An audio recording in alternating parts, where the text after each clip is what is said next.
Is it worth the risk to keep on going? Sure, to win.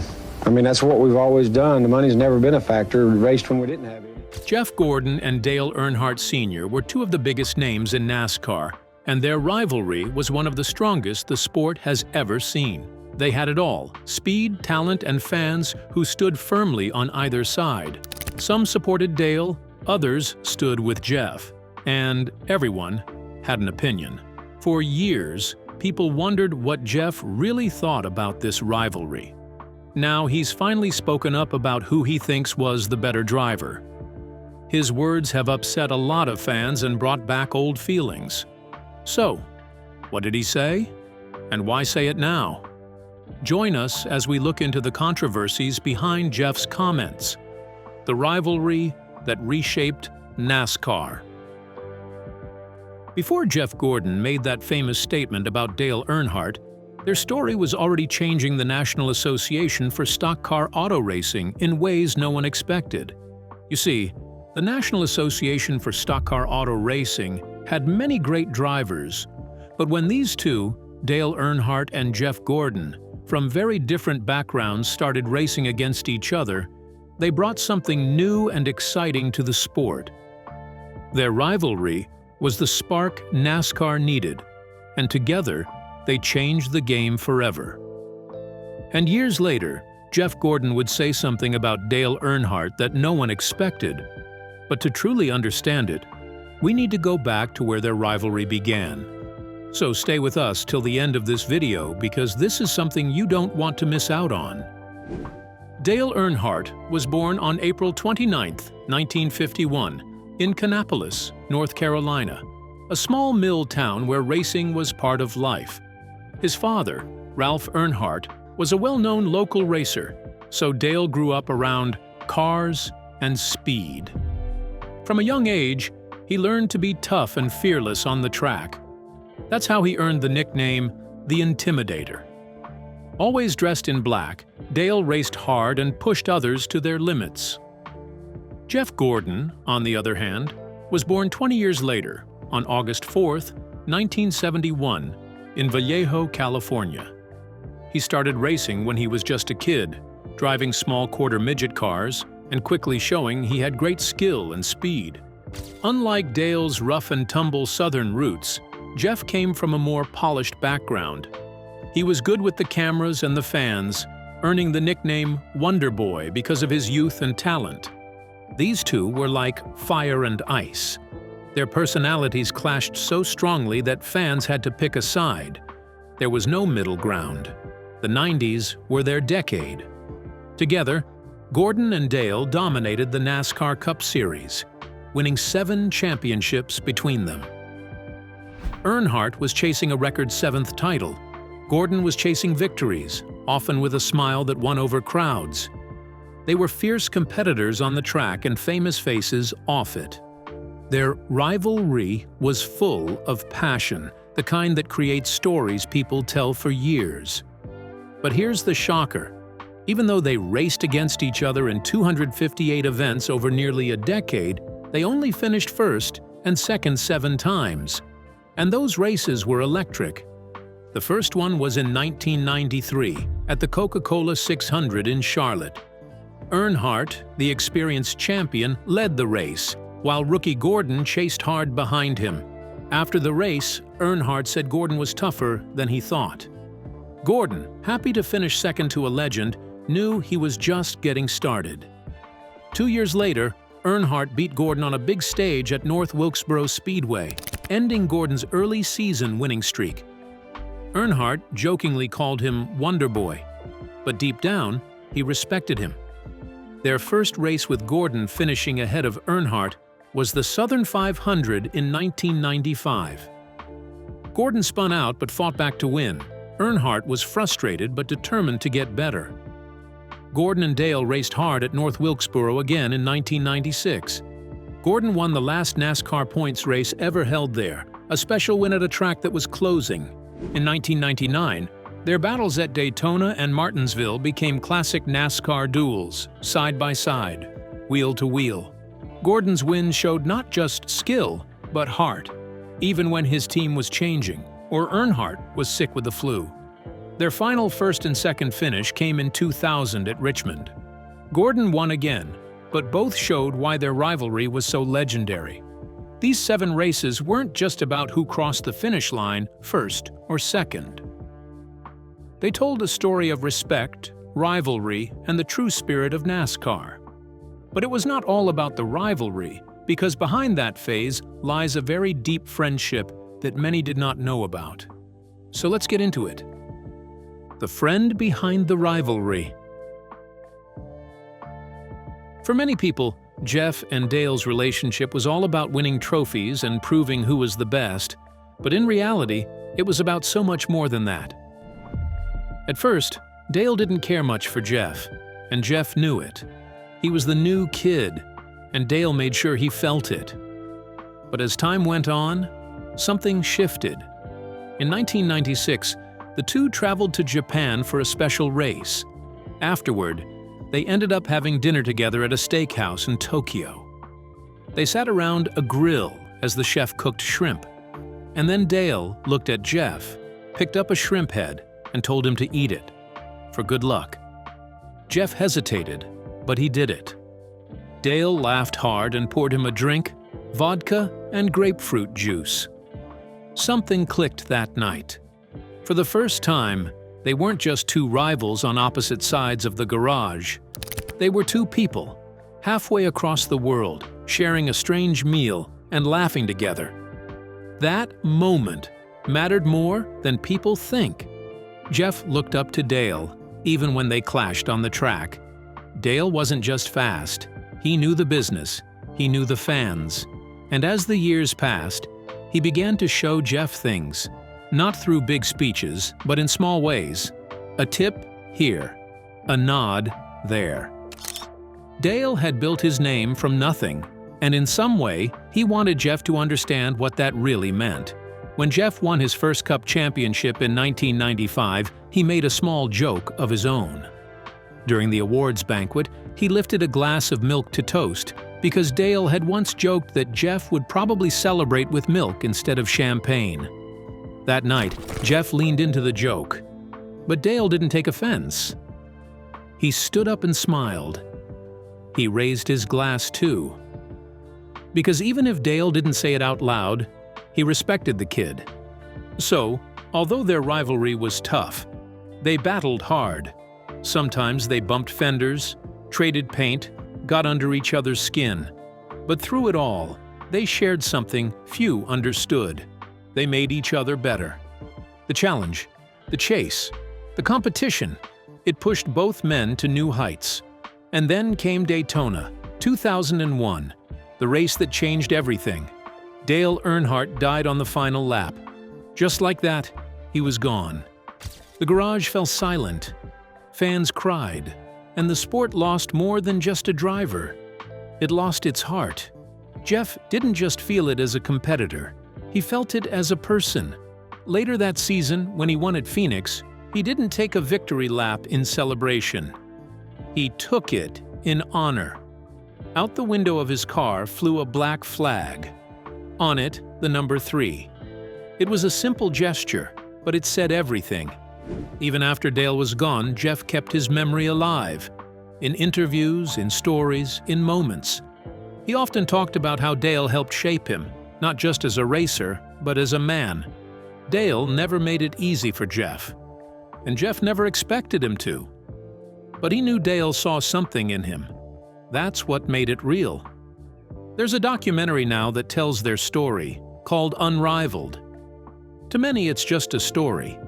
But for those who were there, who watched Dale and Jeff happen, will tell you that the truth was always clear. It wasn't just about winning races. It wasn't about speed, sponsors, or trophies. It was about legacy. The legacy of two men, one from Kannapolis, North Carolina, the other from Vallejo, California, born into different worlds, raised in different ways. But when the green flag dropped, none of that mattered. They spoke the same language: drive, race, passion, and respect. Fans still talk about their battles. They remember the finishes, the post-race interviews, the side-by-side moments. But what they really carry with them are the quiet things. The shrimp dinner in Tokyo, the milk toast, the black flag in Phoenix, because that's where the heart of the story lives. Not in the stats, but in the small, human things. Jeff and Dale started as rivals, but they ended as something else. And even now, years later, their story still means something. It reminds us that the greatest rivalries don't just divide people. Sometimes, they bring them closer than anyone ever expected. But that's not all. A few years after Dale's death, Jeff decided it was time to talk about some things, and what he said changed the way people saw him and his friendship with Dale. So what exactly did he say?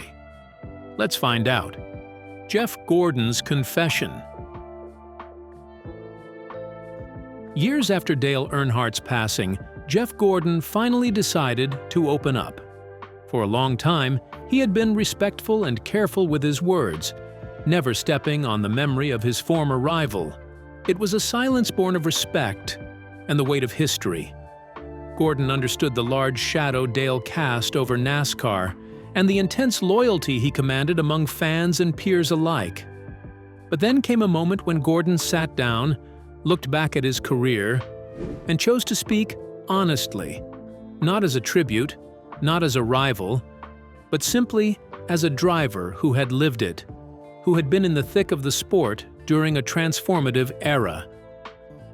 Jeff Gordon talked about Dale with deep respect, acknowledging Earnhardt's undeniable impact on the sport and his legendary toughness. Yet, after honoring that legacy, he said something that caught many people off guard. Jeff Gordon said that when it came to pure driving ability, adaptability, and performance across different types of tracks and car setups, he believed he was among the best drivers of his time. This wasn't said with bravado or arrogance. In fact, he delivered it with a kind of quiet confidence, as if this truth had been sitting with him for years, patiently waiting for the right moment to be shared. He carefully explained that he wasn't trying to compare their personalities or their popularity among fans. This wasn't about who was tougher, more iconic, or more beloved. What Gordon was discussing was the evolution of racing itself, how the sport changed and grew over the years. Gordon said that during his prime, NASCAR became more technical in every sense. The cars were different, far more advanced and demanding. The tracks changed, the way races were managed shifted, and the entire sport had transformed. It wasn't just about raw muscle, instinct, or sheer grit anymore. It was about understanding data, analyzing setups, adapting quickly to tighter competition, and handling the pressure of a sport that had suddenly exploded into the national spotlight. Gordon pointed out that Dale Earnhardt was absolutely a master of his era. He dominated the sport when it was raw and unfiltered, when driving was about feel, risk-taking, and reading the road through nothing but experience and instinct. Earnhardt was the king of that kind of racing, where muscle and gut ruled the day. But Gordon's era presented a different kind of challenge altogether. He had to learn how to thrive in a NASCAR that had become faster, more precise, and more demanding in ways fans often didn't see or understand from the outside. And for the first time in a public way, Jeff said it plainly. He believed his achievements came in a tougher field, a more advanced era of racing, and that in terms of pure driving skill across all conditions and tracks, he was a step ahead, and even though he was still learning. This wasn't about comparing legacies or trying to win a popularity contest. This was just him telling his truth. He was putting it out there not to diminish Dale Earnhardt, but to clarify the reality of the different challenges each faced. Gordon also reflected on how hard it had been to step into Dale's world at the beginning of his career. As a young, clean-cut driver from California, very different from the rough-and-tumble NASCAR scene rooted in the South, he wasn't what the sport was used to. He had to earn his place every step of the way. And Dale, with all his rough edges and fierce competitiveness, didn't make it easy. But over time, Gordon came to see how Dale challenged him, not just on the track, but in life itself. The push, the rivalry, the moments they shared, the tension, the respect, the battles, they all helped shape who Jeff became, both as a driver and as a person. So when Jeff Gordon finally spoke out, he wasn't looking for attention or trying to rewrite history. He was adding to it, adding a perspective that was honest and nuanced. For him, this was about setting the record straight, not to take anything away from Dale Earnhardt's legendary status, but to honor his own journey and the unique path he traveled in the sport they both loved. It was a confession that came from experience, reflection, and a deep understanding of what it takes to be great across different eras in NASCAR history. But fans saw it from a different point of view, so they became furious, and the debate started. Stay with us, because it gets better from here. Fans' reactions. When Jeff Gordon finally spoke out, clear, calm, and without apology, it didn't just raise a new debate. It opened an old one that had never really gone quiet. You see, for years, fans argued over who was better. But now, Gordon himself had stepped into the ring. And whether you agreed with him or not, there was no denying it. His words brought everything back. So in the comments of one particular Quora thread, some of Dale's fans didn't just talk about his statement. They revisited a specific moment, a moment that still has people split down the middle. It was the time Dale Earnhardt spun Gordon out during a race. Some say it was a deliberate move, a textbook display of Earnhardt's take-no-prisoners racing style.